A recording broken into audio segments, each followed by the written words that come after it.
Welcome, everyone, back to Curiosities. I'm glad to be back behind this microphone. Let me tell you, there's a lot of things that have been going on, but we are here. We are in the Christmas season.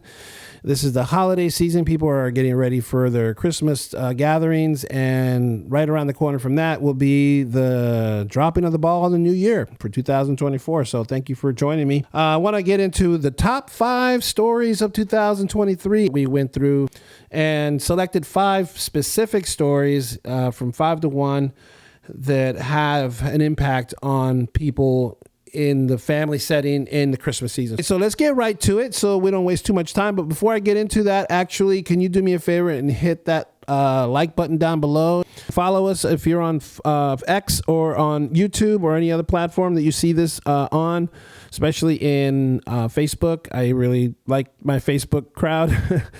So let's get right to it. Let's start with number 5. The number 5 story here, we're going to count upwards, is the government claiming the UFOs and aliens are real. There was a big buzz about this a while back, a few months ago. So the government had hearings about aliens and UFO and biometrics, if you will, that these things were in their possessions. And that was proof that there was life on other planets or that sort of thing. I think that was where this was all going.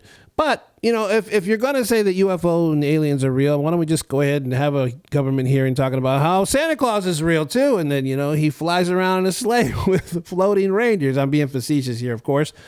But that was one of the top stories. I don't know if that's the kind of theme that you should bring to the Christmas dinner table, honestly, because we are celebrating Christmas for the birth of Jesus Christ. That's what Christmas is. And I think people have shied away from that, and they like the tradition of going shopping and whatnot and having presents exchanges and that sort of thing, and that puts a lot of pressure on people commercially, but that's not what Christmas really is. And I think when you start pushing stories like aliens and whatnot, it further pushes society away from the traditions that we continuously do. I mean, there's some people who say there's an idolizing aspect to Christmas, and it's paganism and all this other stuff. Well, why would you bother making those assertions, making those arguments, if you don't even want to consider the fact that it's celebrating the birth of Jesus Christ? I mean, come on.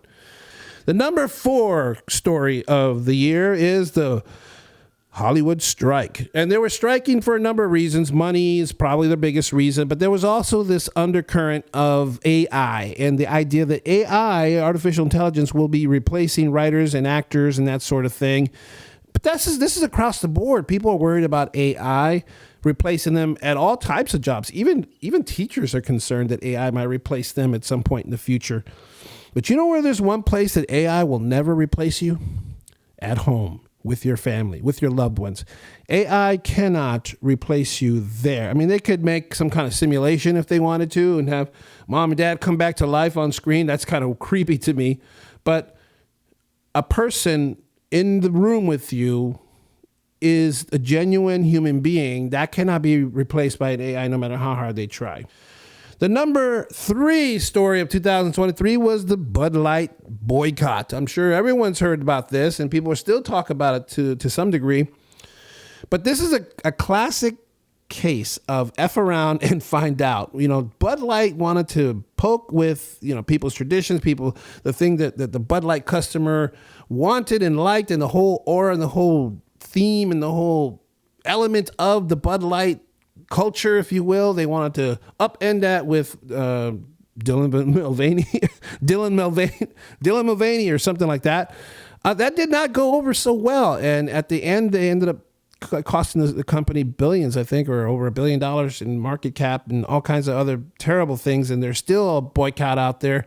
Bud Light is making an attempt to redeem itself with that crowd of people that kind of turn their back on Bud Light. But that's definitely something to stay in your lane, man. Seriously.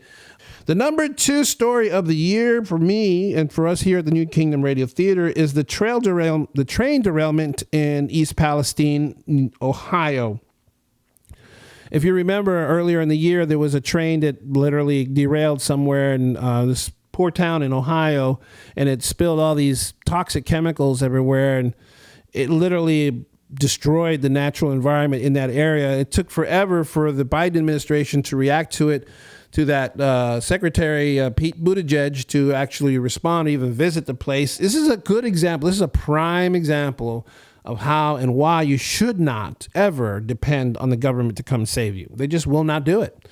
The government is a beast that is conveniently looking for things that benefit them at all times. If it will have some kind of political benefit to them, whoever's in power, whether they're Democrats or Republicans or independent or libertarians, whoever is in power, they will see where it's advantageous for them to show the cameras, hey, look, we care about people. We want to help the people. We want to come out and protest with the protesters, blah, blah, blah. But if it isn't advantageous to them, because, I don't know, you can make all kind of theories, speculations about why they neglected to even acknowledge East Palestine, Ohio, they ignored them. The people have been watching me for years. You know this. You know this about me. I don't trust the government, and I don't recommend you do either. That's my Christmas special message to you this year.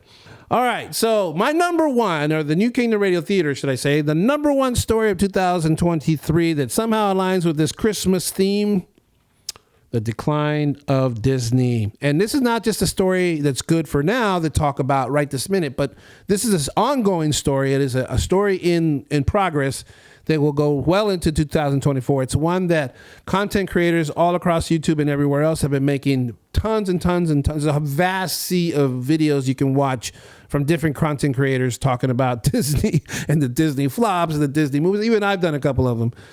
Rachel Zegler, from there on up to Star Wars and that failure and everything else within it. And I think part of the reason for that is because Disney isn't what it used to be. Anyone who doesn't see that is not looking or refuses to accept the reality that we live in.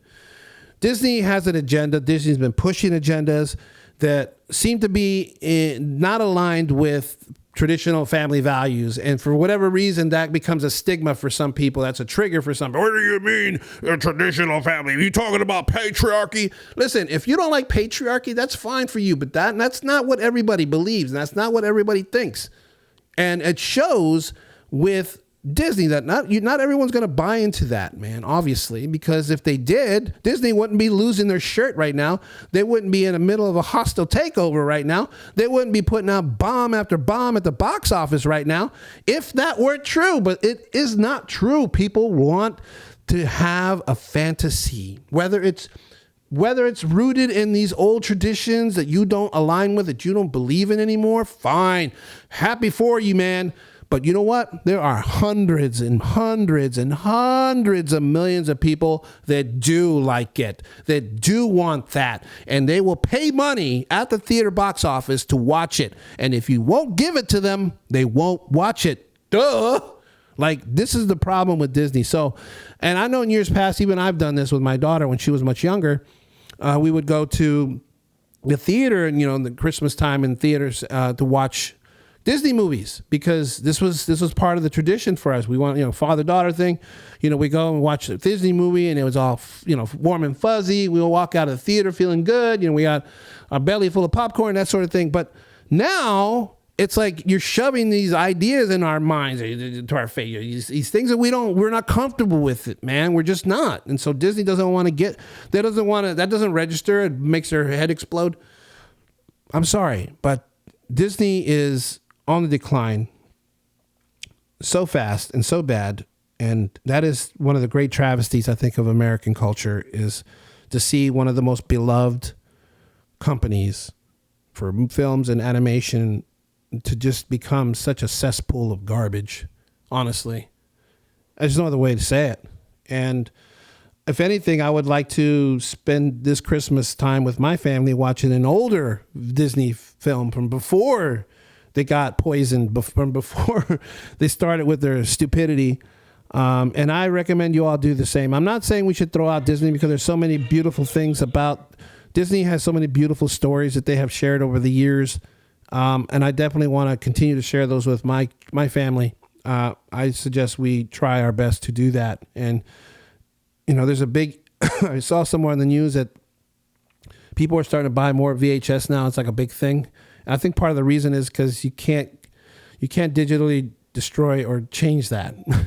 You can't digitally change VHS tape. So you can do that on internet. You can digitally change it and then just take the old one out and replace it with this new one. Can't do that with VHS. So there's been this surge in interest in purchasing VHS. I'm curious to see what you guys think about all this. I'd really like you to hear your comments. If you don't mind dropping a comment below, and if I've earned your like, if you're still watching me at this point, if you don't mind hitting that like button and sharing this video with others, I would greatly appreciate it. That would be a Christmas present for me. So for me, from everyone here at the New Kingdom Radio Theater, from my family to your family, I wish you a very Merry Christmas, a Happy Holidays, whatever you celebrate out there. To my Jewish friends, Happy Hanukkah. And for all my atheist friends out there, enjoy the present buying fiasco that's out there. Whatever it is you do, I have no judgment of you, honestly, and I wish you the very best for you and your families. I will be definitely going to church, and I will be definitely praying for my country and for my friends and my family. From everyone here to everyone out there, God bless and Merry Christmas. New Kingdom Radio Theater.